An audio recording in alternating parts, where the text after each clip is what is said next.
Olá, bom dia, boa tarde, boa noite para você. Estamos começando mais um episódio do nosso podcast Astronomia Descomplicada, a nossa conversa aqui sobre o universo.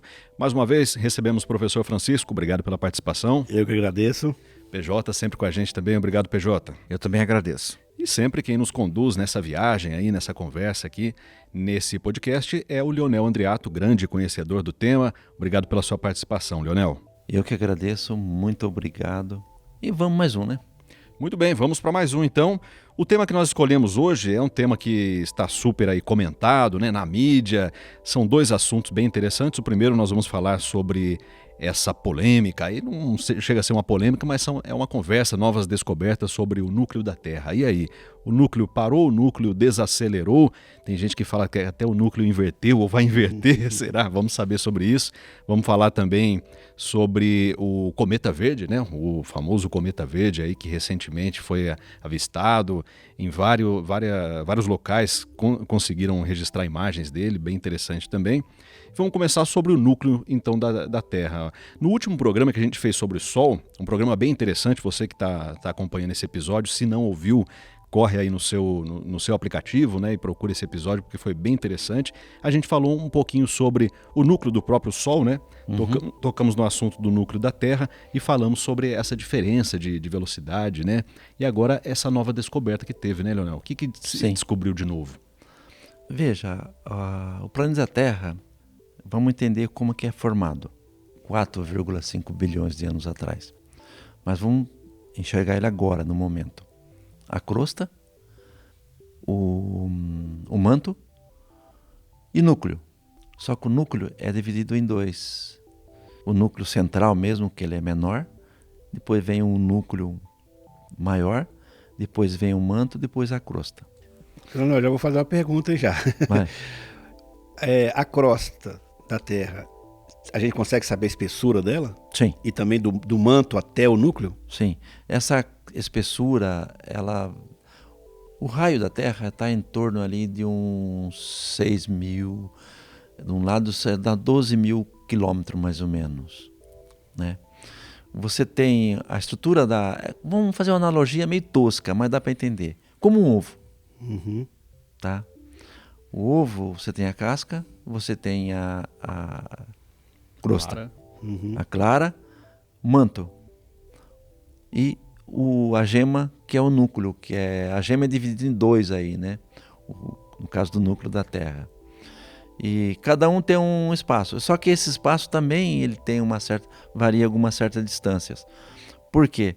Porque a Terra interna, a parte do manto interno, ela é bastante irregular, principalmente da crosta.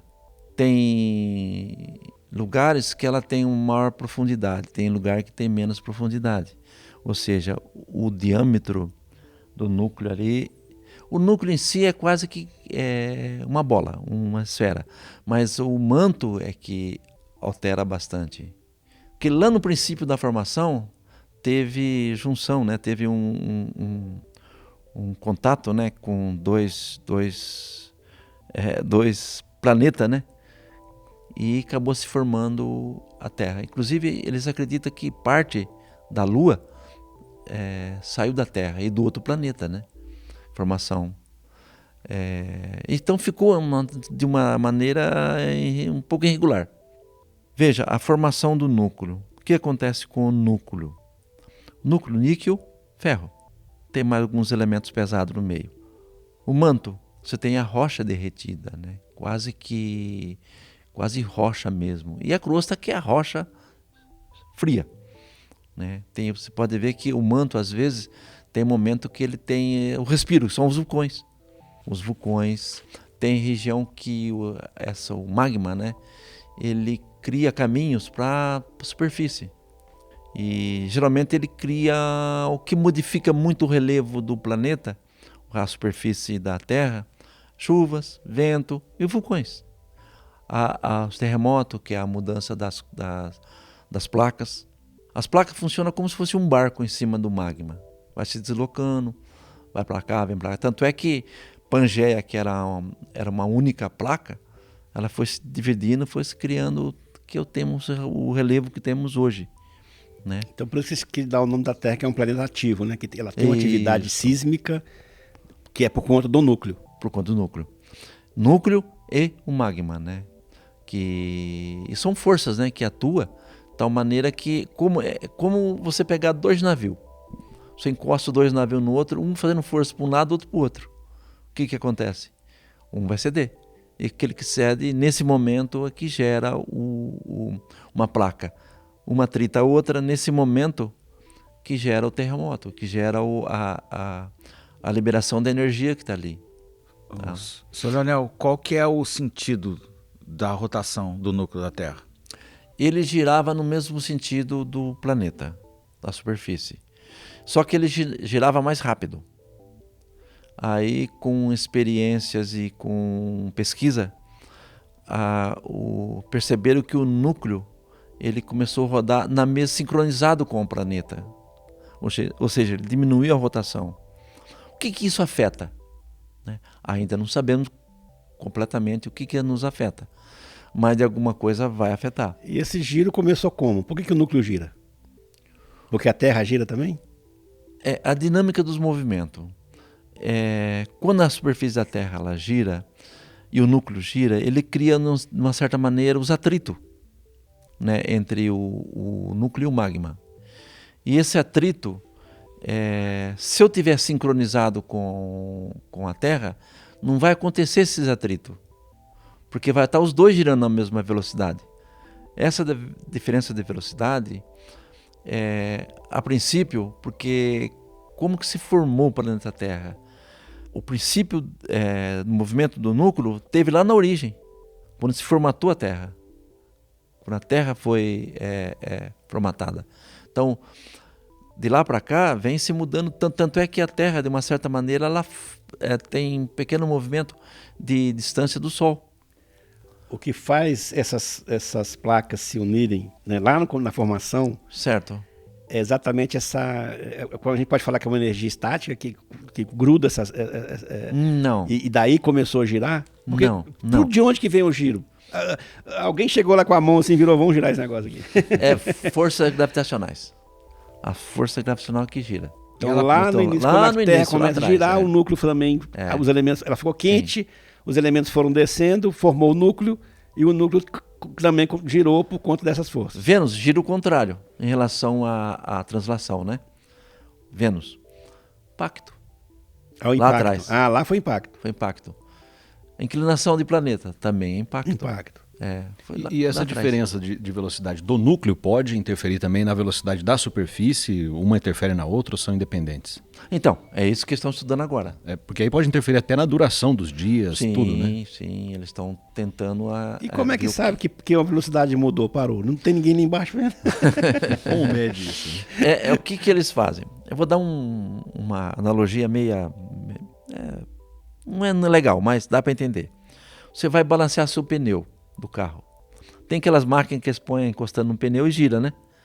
Tem aquela estrobo que fica com a luz piscando. Só que não tem estrobo, não tem luz no planeta. O que eles usam? O terremoto. Eles criam onda aqui, o terremoto cria uma onda de choque, uma onda de energia. Se o núcleo estiver girando, né? O que acontece com essas ondas? Ela deforma no comprimento de onda dela. Ela sai em um ângulo diferente. Se o núcleo estiver parado, vai sair em um outro ângulo. É a mesma história de você balancear o pneu, né? Só que lá eles usam luz, aqui não, é onda dessa forma que eles conseguem. Mas a medição é feita com terremotos? Com terremotos. Quando deu um terremoto, por exemplo, na Turquia, aconteceu agora. Se eu estou do outro lado do coisa, eu senti esse terremoto, eles vão no sismógrafo e vão ver o tipo de onda que chegou lá.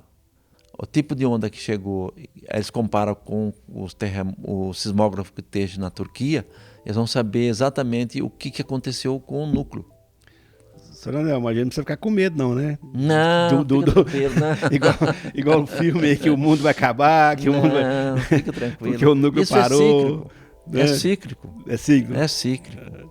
Tudo no universo é cíclico. Isso depende muito de forças externas, força interna, calor, frio, Tudo, Inclusive, nada é estável. Eu gosto muito de cinema, né? Então tem um filme que é Viagem ao Centro da Terra, que a premissa é essa, que o núcleo parou e eles tiveram que ir lá embaixo fazer o núcleo girar de novo. Que missão, hein? Que missão. Agora, veja, uma coisa que me perguntaram lá que não tem nada a ver. O homem, ele impactou a mudança de velocidade do núcleo? Não foi o homem, entendeu? Não tem nada a ver com o homem. Isso é natural a bomba nuclear, não foi isso. Foi o homem. Nenhuma bomba nuclear faria isso? Não faria. Para fazer tem que estourar tudo, né? Estourar tudo. Destruir tudo. O terremoto, sim, pode fazer, porque é o movimento de uma placa imensa. Imagina uma placa do Pacífico se movimentar, que nem aconteceu na Turquia, se movimentou 3 metros. Meu Deus do céu, uma placa do Pacífico movimentar 3 metros é uma energia incalculável. É uma diferença e tanto, né? Nossa, um tsunami que criaria, hein? Nossa Senhora, terremoto de alto. Bauru ia ter praia. Alto nessa escala. No filme, quando o núcleo parou, a Terra ia acabar em 3 meses.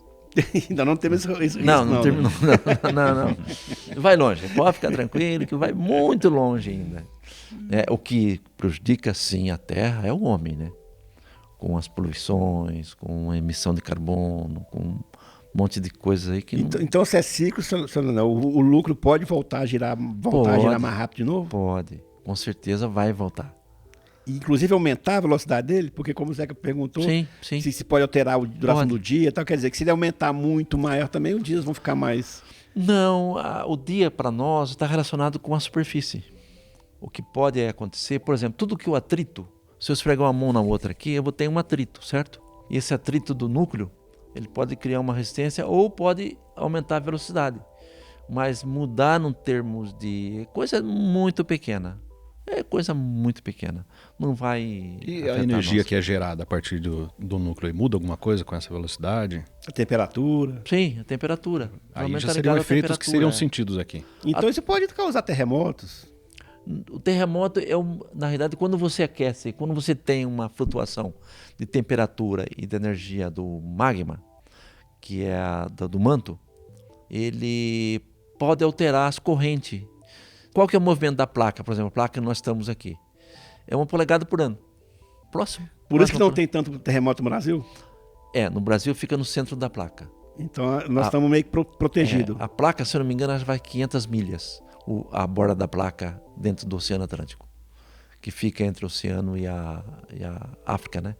Você tem uma fenda ali.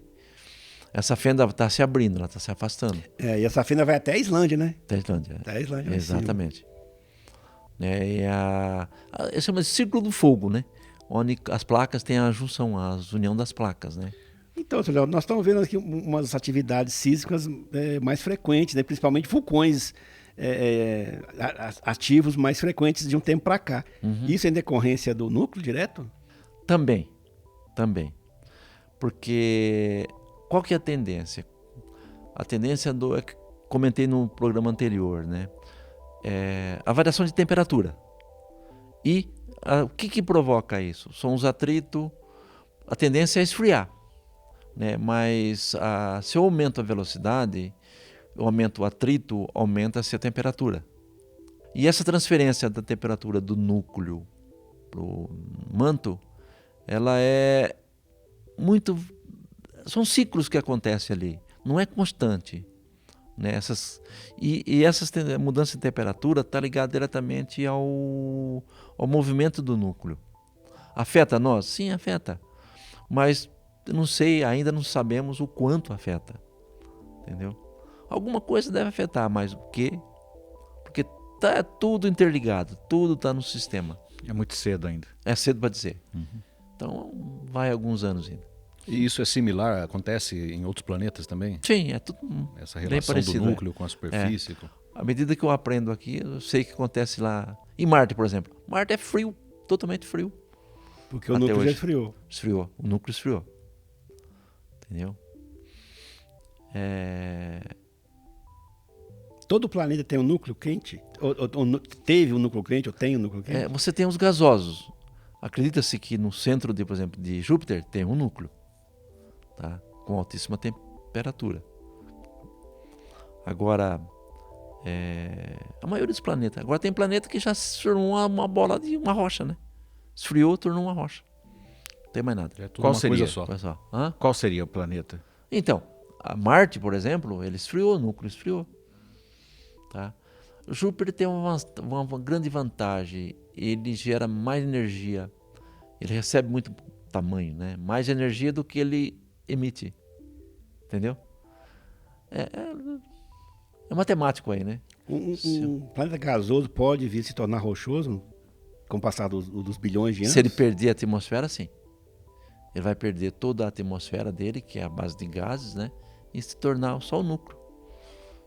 Mas por choque com outros materiais que vêm de fora, isso demoraria bilhões de anos. Né? Vai esparramar, vai perder. Mas poderia acontecer isso. Agora, se tiver radiação solar suficiente para mover, que nem Marte, né? O que aconteceu com Marte? A radiação varreu a atmosfera. Né? Ficou só o núcleo. Só o núcleo.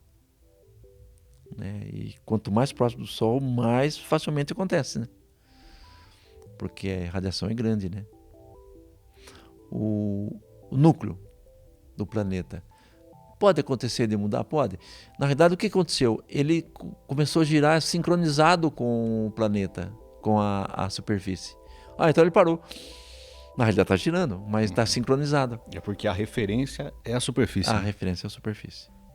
Ou seja, para quem está na superfície olhando, o núcleo parou. Entendeu? Mas na realidade ele está girando de acordo com a superfície. Agora, ele pode parar? Pode. Também. Mas se ele parar mesmo, aí complica, né? Não, não afeta tanto. Por quê? O que vai afetar é os movimentos da placa. Né? Porque vai terminar essa diferença de temperatura. Ele se manter aquecido e gerando calor não é porque ele se movimenta, porque ele rola? Pelo atrito, né? Ou porque é pela fusão nuclear que tem lá dentro? Não tem fusão nuclear lá. Ela é a temperatura, na formação do planeta Terra, criou-se o núcleo. Essa temperatura mantém praticamente toda a vida do planeta. Ela não está esfriando lentamente, porque lá antigamente teve 1 bilhão de anos com magma na superfície da Terra. Ela vai esfriando, mesmo com atrito, o movimento, tudo, ela vai esfriando. Então, mas se ele parar de girar, o mundo acaba. Não acaba não. Não acaba não. Não tem como. Porque vai estar brigando com forças maiores, que as forças gravitacionais. Né? Então, mas aí no caso não pode fazer com que o planeta tenha mais terremotos, por exemplo? Ele continua aquecido sem parar? Aí sim. Aí tá, pode acrescentar maior movimento das placas, né? Mas não vai acabar, com certeza não. Mas ele continua gerando calor se ele parar? Ele continua gerando calor? Não, ele continua com calor lá. Agora, se ele parar de girar, por exemplo, não gira, aí fica sincronizado com a segunda parte do núcleo, né? Porque nós estamos falando do núcleo central mesmo. Né? E ele para, aí não gera o calor. Então cai essas correntes de calor, começa a diminuir, porque o planeta está perdendo calor. Só que isso demora, sei lá quantos anos, né? É muito engraçado como é que o cinema coloca umas coisas na cabeça da gente, né? A gente não estudar e não coisa, a gente acaba acreditando nessas histórias todas. É mais fácil o homem, né? Que nem eu falei num programa lá atrás. O homem destruiu o planeta do que o próprio planeta se destruiu, o sistema se destruir. Aquele filme, por exemplo, acho que foi 12 do 12... 2012. 2012, né? Como é que você explica aquilo? Não tem nada a ver, né? Não tem nada a ver. Pode acontecer, pode. Por exemplo, que nessa corrente elétrica. Pode esfriar? Pode. Pode esquentar? Pode. Então, é lei matemática. Você tem o que eu dou e o que eu recebo. Se eu estou sempre dando, eu vou diminuir. Se eu estou sempre ganhando, eu vou crescer. Entendeu? É o mesmo processo de regime, né? Que as pessoas exatamente. Querem fazer regime tomando remédio para continuar comendo a mesma coisa que come, né? E é uma questão lógica. Se você come menos, você gasta mais energia. Sim. o planeta, né? A tendência é esfriar, o núcleo como tudo é poeira, né? Tudo é pó estelar, né? A relação do ser humano com a Terra agora, é a mesma. O tempo em tudo isso é demorado. Não é de um dia para a noite, né? Agora, os movimentos das placas sempre tiveram, sempre. O que pode acontecer é ciclo, né? Aumentar um pouco mais, um pouco menos, porque ele é extremamente complexo a nossa atmosfera. É extremamente complexo. Você tem um grande impacto na atmosfera é a questão do Sol, nosso astro-rei. Né? Então nós recebemos mais influência externa do que do próprio núcleo, né? Sim, porque a gente está no meio, né? Recebe diretamente e tivemos um impacto maior sobre a atividade solar do que o próprio planeta. Mas o planeta recebe também. Por exemplo, eu vou falar um negócio interessante. Por que o deserto é gelado à noite? Não tem água. Então, o que faz a distribuição de temperatura no planeta? Umidade? A água. Entendeu? Se está frio, você põe a mão na água, está morninha, às vezes. Concorda comigo? Ela perde calor menos do que a Terra. Menos que a Terra. Da velocidade, né? De perda de calor na água é menor do que na Terra. Então, veja, tem mais água ou mais terra? É interessante que a gente sempre associa a água ao resfriamento, né? E não é, então, né? Não é. É o contrário também. Tem mais água do que terra? Tem mais água? Muito mais água. 70% mais água. 75%. Então, o planeta está... O que acontece com a atmosfera? Quem é o grande responsável pela distribuição de energia, de temperatura no planeta é a água. Os ventos, né, que pegam essas movimentação energética e faz com que desloca. O que é o vento? É tanto que furacões, quando tem, é tudo devido à água temperatura, quente, à temperatura da água, exato, né? Tudo isso. Dois fenômenos principais, é o Ninho e Laninha, né? Sim. Que está ligado às temperaturas dos oceanos, né? Uhum. E essa temperatura está vindo da onde? Se o núcleo esfriar, o que vai acontecer com a gente? Os mares, no fundo do mar, vai ter problema. Os peixes vai congelar. Entendeu? O fundo do mar. Porque está diretamente ligado às grandes profundidades, né? E se continuar por muitos milhões de anos, como a temperatura vai chegar à superfície, né? Vai congelando tudo de baixo para cima vai chegar à superfície. Exatamente. Uma nova era do gelo aí. Uma nova era do gelo, só que é complicado. Porque tudo quem diz, tudo. O nosso astro-rei. Ele que é... Você falar assim, ó, tchau mesmo, e acabou. Quem manda é o Sol. Quem manda é o Sol. Qual a temperatura que o planeta Terra suportaria numa era do gelo? Suportaria, sim, para o homem viver, né? É mais fácil você viver no deserto ou no gelo? Aí você me pegou, hein? Boa pergunta. Boa pergunta. É mais fácil você viver no gelo. Vou chutar. Gelo. No gelo é mais fácil. No deserto, 60 graus, 70 graus, você não vai resistir. Entendeu? Não tem ar-condicionado. Então, percebe aí já praticamente respondeu a pergunta, né? No gelo você pode derreter o gelo e fazer água, né? Sim, e outra, você pode se agasalhar, no deserto não tem como você fazer água. Evapora tudo. Quer dizer, o MacGyver tem, né? O MacGyver consegue, mas a gente não. Olha o MacGyver aqui. O sistema todo tem que estar todo bem alinhado, bem sincronizado, mas não é isso que acontece. Isso tem fenômenos dentro da atmosfera, dentro dos mares, dentro da Terra, dentro do sistema solar, que acontece que afeta. Não tem jeito. Nós estamos interligados, tudo está conectado. Né? Tem uma frase antiga que eu lembro como que é: se uma borboleta aqui pode criar um furacão do outro lado, né? Exatamente. Tudo está conectado, tudo. Essa conexão que os filmes, se você olhar no filme com mais tirar os efeitos especiais, as coisas, você vê que no fundo está ligado a isso, né? Que tudo pode acontecer. Agora, pensando em termos de universo, em termos de sistema solar, é muito longo. Não é numa única vida que a gente vai ver isso, não. E é possível a gente analisar o que aconteceu já com outros planetas, assim, para não prever, né, mas para entender mais ou menos para onde que a Terra está indo? As sondas que mandam para entender isso. Por exemplo, a sonda que estão em Marte. Eles querem realmente entender o que aconteceu com Marte, com a atmosfera de Marte, se Marte tem água ou não, se tem água no subsolo ou não. Eles querem entender realmente por quê eles querem entender isso. Aplicar aqui. Tem uma pesquisadora, que agora não me fugiu o nome dela, que trabalha para a NASA, brasileira. Ela estuda Urano. Mais de 30 anos. Por que Urano? As tempestades de Urano. Os ventos. Entendeu? Ela quer entender, porque ela entendendo lá, ela entende aqui. Ah, tem a ver? Tem.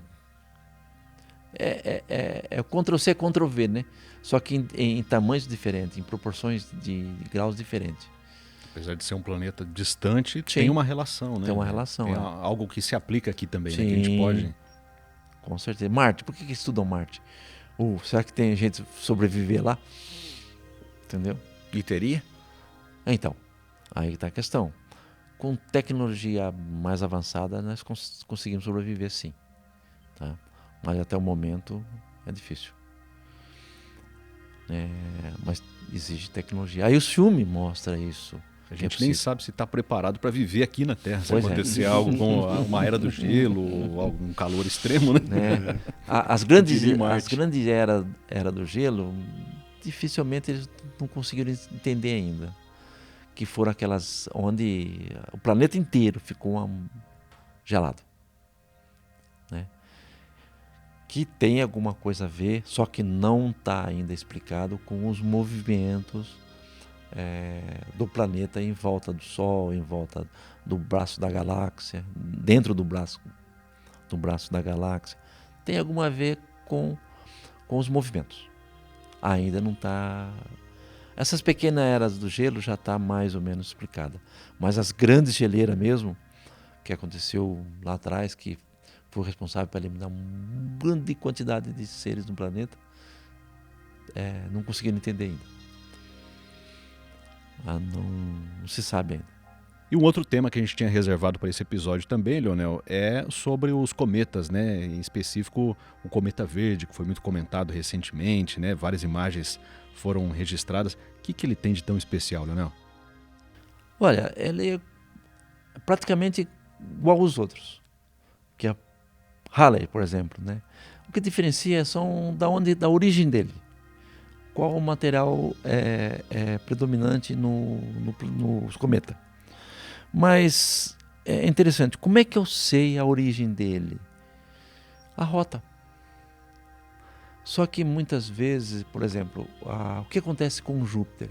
Quando Júpiter está na mesma ou quase na direção da rota do cometa, né? Júpiter pode impactar na rota dele. Tem cometa que o próprio Júpiter puxa, alguns meteoros, asteroide. Júpiter puxa. Como caiu uns anos atrás aí, né? 95. Schmidt-Levy, né? Uhum. Entrou Júpiter. Júpiter, ele funciona como uma espécie de escudo para a gente. Qual a chance disso atingir nós? Muito remota. É muito. Mas muito os planetas que têm condição de fazer essa aceleração é só Júpiter e Saturno, né? Júpiter e Saturno. A Terra é muito pequena, Marte também. Não, mas né? Consegue também. Consegue depende de onde ele pegar. Né? Mas... de onde ele pegar, ele consegue projetar também. As naves usam o próprio giro do planeta para acelerar, né? Quando a viagem com as naves para o sistema solar aí, elas usam o planeta como para poder acelerar. A força Cassini, centrífuga, né? A força centrífuga acelera. Não é gravitacional? Esteroide. Não é gravitacional. Também só que como é uma energia dinâmica, né? Força centrífuga, né? Ela acelera e projeta. Chama-se a velocidade de escape. Tá? Quando ela atingir a velocidade de escape, significa que ela anulou a força gravitacional. A velocidade de inércia é maior que a gravitacional. Aí a nave sai. É a mesma então coisa. Os cometas têm diferentes velocidades, né? Não vem todos na mesma velocidade. Não, tem diferença. Depende muito quem projetou ele lá para cá, quem empurrou ele lá para cá. De onde ele veio. Da onde ele veio. E você tem aqueles cometas que tem de pequenos, curtos períodos e de longos períodos. Ou seja, de mais perto e de mais longe. Mais perto seria quanto? As nuvens de Oort, né, tem uma certa... Ela vai quase que um ano-luz daqui, o remoto da coisa. Um ano-luz é 9 trilhão de quilômetros. E esse é o curto período? Não, esse é o mais longo período. Sim. São 9 trilhão de quilômetros. Não dá para nem imaginar isso, né? Por isso que muitas vezes a pessoa fala, que nem lá atrás falaram, o cometa ele tem um tempo de 32 mil anos. Demora para ele chegar aqui. Então esses geralmente são cometas de longo período. Mas e você tem cometa também de curto período. Por exemplo, Halley. Cometa Halley. É de curto período. 76 anos aí 76 é curto período. Anos, né? Entendeu? Como ele está mais próximo, a energia que ele vem... porque é tudo uma questão gravitacional do Sol. E da rota onde ele está. E está próximo o Halley, né? Quando é que vai passar de volta? Que ele passou foi em 85, 86, né? Assim. Logo. Daqui a pouco ele está aí de volta. Então, você tem olha, a gente tem mais ou menos conhecido uns 40 mil cometas que estão mapeados, então, a já órbita, sabendo, Qual que é o mais significativo deles? Então, aí que está a questão. Você tem alguns cometas que passam bem... Tem cometa... dificilmente eles passam na órbita da Terra. Eles podem até passar na órbita, mas do outro lado do Sol, né, em lugares diferentes. Agora, o que traz mais perigo para nós não é tanto os cometas, mas sim os asteroides. Entendeu? Os asteroides, já teve asteroide que passou entre a Terra e a Lua. 2061 ele vai passar. Ele tá tão longe, não? Não, é um pertinho. Logo ali. Entendeu? Ele passou em 1986. 86 vezes, né? E acho que são 75 76 anos. O que traz de especial? 2061. O que traz de especial esse cometa? Daqui a 40 anos. É bem próximo algum dos outros. Só que ele estava bem visível, né? Esse visível. Cometa, né? Ele passou em torno de nós, da Terra, 1/3, mais ou menos, de unidade astronômica. Ou seja, uma unidade astronômica é 150 milhões. 1/3, você tem uma ideia da distância que ele passou do planeta. É muito, muito longe. E o tamanho dele é conhecido? Não. Quantos quilômetros ele tem? Não, de eu não espessura, tenho de ideia. diâmetro? Não sei, porque ainda não comentaram o tamanho exato. Eu não sei dizer o tamanho correto dele. Mas em torno de 1 quilômetro, algo assim. Mas não tenho certeza, não. Isso mesmo, 1 quilômetro de diâmetro. 1 quilômetro. E ele não seria um destruidor do planeta, se caso caísse aqui, né? 1 quilômetro é pequeno, né? Não, 1 quilômetro já faz um estrago. Não, faz um estrago, mas não chega a destruir, né? Não. Dependendo de onde cai, né? Depende do ângulo que ele entra, depende do que ele é constituído. 10 quilômetros para cima, né? 10 quilômetros para cima Porque é totalmente diferente um asteroide ou um planeta rochoso. Você tinha falado que o asteroide apresenta maior risco, né? Maior risco. Que o cometa. Que tem mais também, e mais próximo, né? É. Por exemplo, tem um cinturão de asteroide aqui entre Júpiter e Marte. E volta e meia escapam de lá e vem para cá. Entendeu? A tendência é ir para o Sol, né? Agora, além disso, eu tenho um cinturão de Kuiper também, que também está ligado aos asteroides. Que volta e meia vem uma de lá para cá, que vem. O bom é pegar Júpiter na frente, né? Mas falando sobre o cometa, essa passagem dele apresenta alguma oportunidade de estudo, alguma descoberta nova ou não? Fica mais para midiático, assim? Sim, não, é muito. Entender o que a formação do sistema solar. Eles trazem registro da formação. Ainda mais um tão antigo assim, né? 50 mil anos aqui, né? Atrás. Eles trazem registro da formação solar. E esses registros é super importante. O tipo de gás que ele tem, o que é formado. Esse é o da rota mais longa conhecida, não? Porque nunca tinha ouvido falar de um... Ainda tem mais ainda? Tem mais longo, Nossa. Tem mais longo. E tem bem mais curto, né? Também. Depende da região que vem. E pela rota eles sabem a direção que eu acho impressionante é um objeto, né, viajar 50 mil anos e depois retornar. Né? Assim, ele estar preso à órbita do Sol nessa distância é impressionante. Né? Ou seja, se você dividir no meio, é 25 mil para ir e 25 para voltar. Né? Exato. E tem muitos assim, viu? Muito que acontece. Porque a ideia que a gente tem da gravidade, né, dessa força, é exatamente isso. Se você está próximo ao planeta, ao Sol, você fica mais preso a ele. Agora, um objeto tão longo, capaz de andar 25 mil anos para depois retornar, nossa, é impressionante, né? Como é que ele está preso ainda a essa... Tem onde vai a força Sol, também, né? Exatamente. De atração. Né? Tem anomalias, por exemplo. Plutão já está dentro, mais ou menos, das zonas de Kuiper, né? Plutão. Fora Plutão, naquela região ali, você tem vários planetas não, que é um asteroide, né? Você tem vários ali. Aqui no cinturão de asteroide aqui entre Marte e Júpiter, você tem também planeta não. Ceres, por exemplo, está aqui, tá? Nesse cinturão aqui. Recentemente, não faz muito tempo, 1900 e pouco, descobriram que existe um asteroide ali que é composto de ferro, níquel, prata e ouro. Tem mais elementos que mais, o mais básico são esses elementos. E ali é riquíssimo tá ali.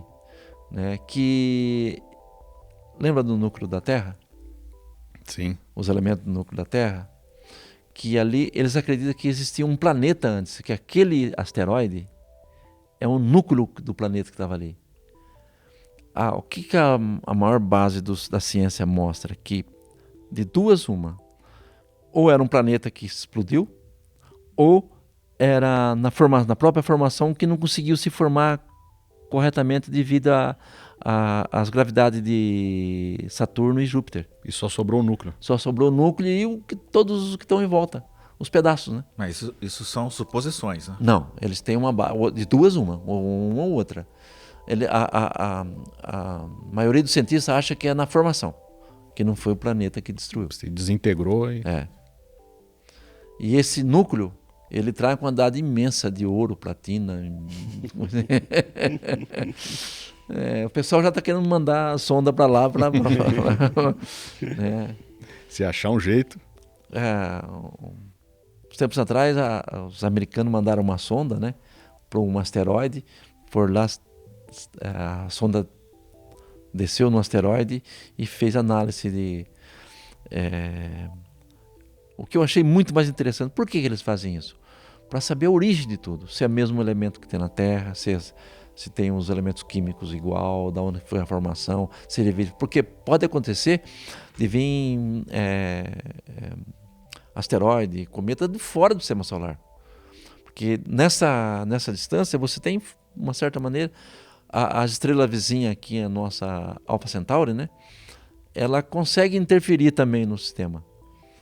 Por isso que eles são curiosos com relação a esse objeto que vem. Para saber a composição. Outro dia uns tempos atrás, passou um que era uma nave espacial. Uma nave espacial. Tem um nome, né? Eu ia falar agora. Parece um charuto, né? Grandão. Isso. Como é que ele sabe que veio de fora? A rota dele. A rota totalmente diferente que os cometas vêm. E qual foi a análise que fizeram? Que realmente é um asteroide. É um objeto interestelar. Só que existe uma coisa interessante nele, é a velocidade. Como é que pode viajar tão rápido assim, ainda mais próximo ao Sol? Muito diferente dos outros? Tem bastante diferença. Muito rápido. Por isso que alguns cientistas falaram, não, é um objeto que não tem nada a ver com o nosso aqui. E realmente não tem.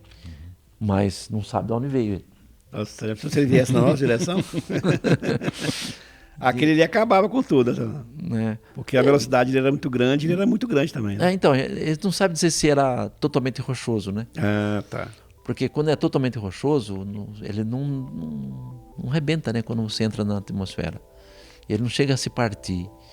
Agora, quando é de outros elementos, né? Que é mais leve, mais sutilizado, né? Os elementos menos densos, aí ele evapora, bate, mas não faz muito estrago.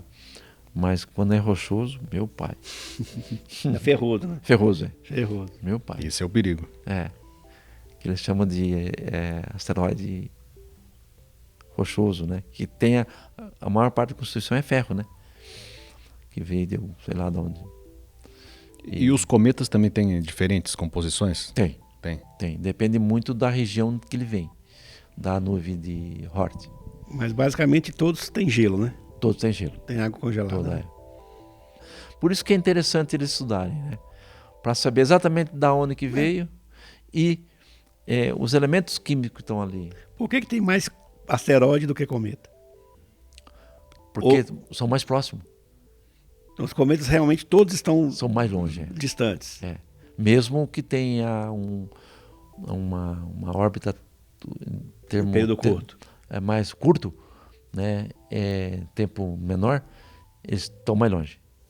Essa é uma característica da nossa localização. Da então. nossa localização, exatamente. Nosso sistema. O planeta, os asteroides, nossa senhora, tem milhares e milhares e milhares. A Terra recebe quantidade imensa de micropartícula, né? Aí o pessoal fala assim, mas chuva de asteroide. Vai ter uma chuva de asteroide tal dia, vai ser em tal constelação que vai ter aquela chuva. O que é isso na realidade? O planeta Terra recebe toneladas e toneladas de matéria que vem do espaço todos os dias. Veja, o cometa vem, ele faz uma órbita e vai embora. Só que ele deixa o Sol, né, a energia solar, o vento solar, arranca as partículas dele. Então ele fica com micropartículas de poeira, de sujeira, porque os asteroides, o que extrai? Muito sujeira. Ele vem, ele vai soltando tudo isso e fica aquele rastro. Essa é a chuva de meteoro. Essa é a chuva de meteoro. A formação dos cometas é diferente da formação dos asteroides? Então, é isso que eles pesquisam, né? Mas tudo indica que se formou no início do sistema solar. Os cometas. Os cometas e os asteroides. Que na realidade são bem parecidos, só que os asteroides são mais sólidos, né? Enquanto que o cometa também são mais, a parte estrutural é tudo gelo, muito gelo. Né? Uma vez eu visitei um observatório que tinha uma exposição, um meteorito ferroso. Uhum. É a mesma coisa você chegar aqui numa placa de ferro aqui na Terra e bater mesmo, é ferro mesmo. Não é uma ilusão, não. Só que tudo deformado. Mas né? o formato é uma pedra, assim, como se fosse uma rocha ou não? Ele é cilíndrico, ele é um formato arredondado, mas é todo disforme, né? Tem área que é mais funda, tem área que é mais... É todo disforme, porque eu acho que a temperatura vai fazendo ele ficar... Quando ele entra na Terra, ou quando ele foi formado, né? Vai fazendo ele ficar desformado. E outra, à medida que eles vêm, né? Depende do ângulo que ele entra na Terra, ele estoura. Se ele entra direto, ele arrebenta. Se ele entrar meio que tangenciando, ele... Mas mesmo o ferroso pode explodir se ele entrar num ângulo reto? Pode. No deserto do Israel, há uns tempos atrás também caiu um que se partiu também. Aquele um pouco mais resistente caiu na Rússia, lembra? Que também fez uns estragos, quebrou vidro, quebrou um monte de coisa. Né? Mas o maior que caiu, que se tem registro mais recente, foi o de Tunguska, que acredita-se que ele explodiu antes de bater no solo. E esse meteorito que não chegou no solo, então ainda é um meteoro, né? Ele explodiu de tal maneira que derrubou um monte de árvores. Moscou, a Sibéria, né? 100 quilômetros de distância, ouviu a explosão, o estrondo. As árvores tombou tudo quilômetros e quilômetros de árvore tombaram com a explosão. Mas dentro das coisas que podem acabar com a vida na Terra, o meteoro não é nem a maior, né? Existem coisas no universo que podem acabar com a Terra mais efetivamente do que o meteoro, né? Sim, mas o meteoro tem mais quantidade, né? Uhum. Por exemplo, a supernova. Raio gamas de raios de alta energia, né? O poder é muito grande, né? Deus Violento. evapora o planeta, né? Mas a chance de acontecer também é muito rara, É né? muito raro, difícil. Ainda não se sabe uma estrela mais próxima de nós aí. Capaz de ser. Essa informação eu não sabia. Não. Até tem, mas é Eu achei raríssimo. que qualquer estrela poderia se transformar numa supernova, né? Não. Uma, né? É só as grandes estrelas, né? As massivas, né? É interessante, quanto maior, mais curto a vida da estrela. Porque mais a gravidade Maior a massa exerce dela? Maior a massa. E mais força gravitacional tem. Comprime mais, então a luta dela é muito maior. Chega um ponto onde ela começa a se equilibrar, aí a força nuclear supera a força gravitacional. Eu podia fazer um programa depois, na próxima temporada, só sobre modos de se destruir o planeta. Então você tem vários, né? Por exemplo, os raios gama direto chegam no planeta. O movimento no núcleo, quando ele começa a gerar, que é o movimento das correntes, que traz, por sua vez, o campo magnético. O magneto nos protege. O que acontece com os raios de alta energia que chega? Ele reage na atmosfera e forma um chuveiro de pequenas partículas. Como se fosse um filtro ali. Como se fosse um filtro. Entendeu? Ele reage na alta atmosfera e cai no solo.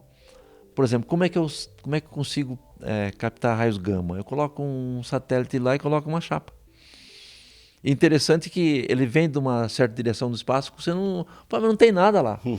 Entendeu? É muito interessante. Você já me falou também sobre os neutrinos, né? Neutrinos. O estudo dos neutrinos também. Sim. Fala um pouquinho pra gente sobre isso, né? Os neutrinos são partículas também de alta energia. Alguns acreditavam que não tinha massa, mas realmente hoje se sabe que ele tem massa. Mas a energia é muito pequena. Os neutrinos atravessam o planeta Terra de fora a fora, inclusive o núcleo, sem esbarrar em nada. Mas sem causar nenhuma interferência? Não. Milhões de neutrinos atravessam você por dia, você nem percebe. Neste momento? Nesse momento. Estão recebendo milhões os de neutrinos neutrinos atravessando. Aí o que eles fizeram? Fizeram os sensores, né? Como se fosse um telescópio. Só que não para captar a luz, para captar os neutrinos. Que eles usam um sistema de líquido, né? Só que para fazer isso tem que ser profundo na Terra. Embaixo de rocha, embaixo de morro, onde não tem interferência externa. Mas se ele não é uma partícula não elétrica, né? Como que é identificado isso? Então, ele, na realidade, quando ele passa, ele deixa o rastro. Pelo rastro. Pelo rastro do neutrino. E algum instrumento que chegou? Sim, eles criaram um instrumento. Criou justamente para isso. São tanques, né? Tanques com uma certa água. Para isso mesmo. 2012 começa assim o filme que você citou aí. Exatamente. São Bem os lembrado. neutrinos. Que vem da onde? Do universo, vem do Sol. Geralmente são forças de dimensão muito grande, gravitacionais muito grande. São fenômenos que acontecem nas estrelas, com uma supernova, gera os neutrinos. O estudo do neutrino traz mais um monte de coisas extremamente interessantes. Cada estrela supernova que se forma, ela se cria de uma certa maneira o buraco negro. Às vezes cria a estrela de nêutron, às vezes o buraco negro. Existem muitos buracos negros menores na nossa galáxia. Mas existe o supermassivo, que é o que fica no centro, que é o grande buraco negro central lá. Ele que rege, o que sabemos, pouquíssima coisa. Tem muito a aprender ainda, né? Tem muito. O que ele faz, não tem uma mínima ideia. Mas é extremamente poderoso, Ele cria, às vezes, galáxia e dizima a galáxia. Recentemente tirou-se o James Webb, né? Conseguiu fotografar um buraco negro, né? Não, essa foto foi tirada de vários lugares no planeta. Radiotelescópio usaram. Não foi o James Webb? Não foi. Foi o radiotelescópio. Mas essa foto é significativa demais, né? Sim, Primeira vez que conseguiu comprovar uma existência de um... Sim, provaram a existência. Que era só de teoria, né? Só de até então, ele sabia que existia um buraco negro lá, enxergando o que está em volta.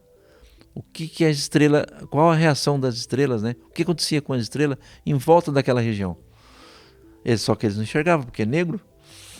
Né? Não tinha como enxergar. Pô, mas está acontecendo alguma coisa. Olha as estrelas lá que está acontecendo. Pelo comportamento do que estava ali em volta. Aí, pelo comportamento das estrelas em volta, eles sabiam. Aí, uma equipe de cientistas começaram a usar o rádio para poder ter informação disso e criar uma fotografia. Muito interessante. Aí são outras informações complementares ali. Sim. Muito interessante, Leonel. Obrigado mais uma vez, então, pela participação, sempre trazendo informações importantíssimas aqui pra gente, né? Muito conhecimento. Obrigado mais uma vez. Eu que agradeço. Olha, pessoal, quem está me ouvindo, não acredita muito no que eu falei, não. Vai pesquisar. Vai pesquisar. Olha, estuda, pega, né? E isso é muito importante. Vocês vão entender exatamente o quanto nós, aqui no planeta Terra, sobrevivemos, entendemos, criamos e entendemos o universo. Então, pesquisa. E é mais ou menos como a gente falou, né, Leonel? A gente já sabe muito sobre o universo, muito já foi descoberto, mas ainda tem muito a chegar por aí, né? Muito a ser descoberto ainda, né? Estamos dando o primeiro passo. Tem muito ainda, muito a se aprender. E olha quanto que impacta, né, o universo no planeta. Isso que é interessante. Exatamente. PJ, obrigado mais uma vez também por participar aqui com a gente. Obrigado a todos vocês, obrigado aos nossos ouvintes. Obrigado, professor Francisco. Eu agradeço e já deixo aqui o convite para a próxima temporada, né? Exatamente. A gente vai vir aí com novidades, né? Então você que está ouvindo a segunda temporada, chegamos ao final desse episódio, né? E no próxima temporada a gente vai continuar conversando sobre astronomia de uma forma descomplicada, mas com algumas novidades aí que a gente vai anunciando ao longo do tempo. E nós, é claro, esperamos a sua participação, esperamos que você acompanhe aqui. Muitas novidades vêm por aí, como o professor já falou. Esperamos você na próxima temporada, próximos episódios do Astronomia Descomplicada. Até lá!